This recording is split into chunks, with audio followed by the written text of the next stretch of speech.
What is necessary for productive communication?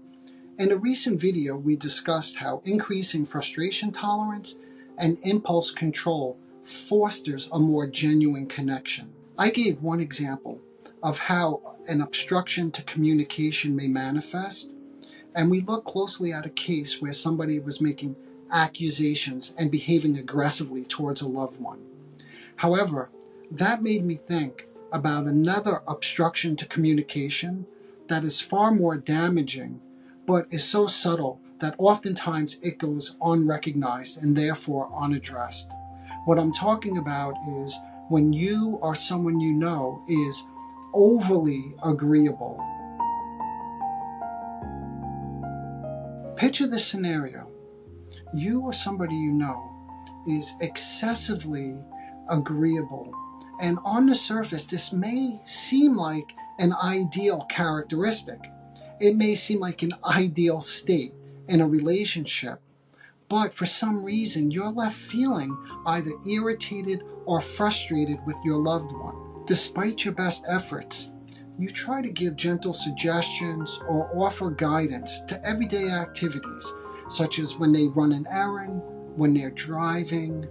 But for some reason, they don't really seem to hear you. In other words, this loved one in your life seems to remain kind of lost, distant, or oblivious. I hope I'm beginning to make clear why you may end up feeling frustrated or irritated with them.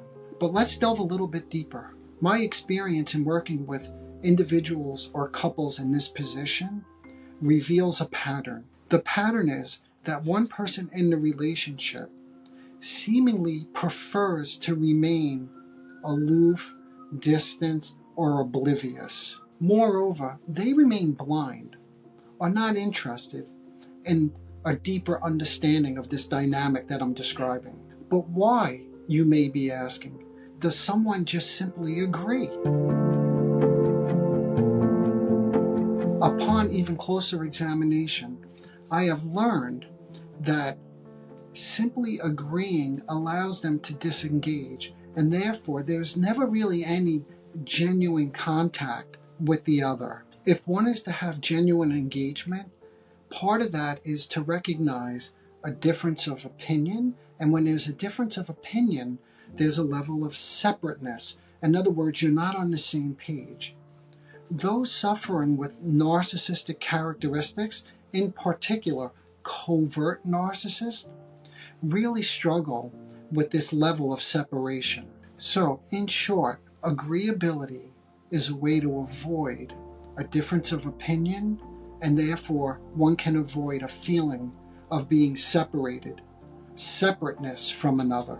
Okay, I hope I have given you some sense of how complicated this overly agreeable attitude can become, how it's often mistaken as if it's a positive trait in a relationship, and it can obstruct genuine communication and connectedness with another.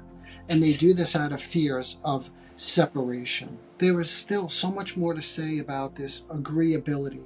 And in my field, the field of psychoanalysis, what we call a false self, such as its link to anxiety, in particular separation anxiety, and feeling controlled.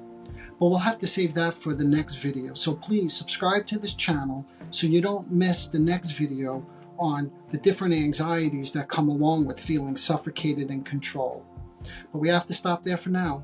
So until next time, bye for now.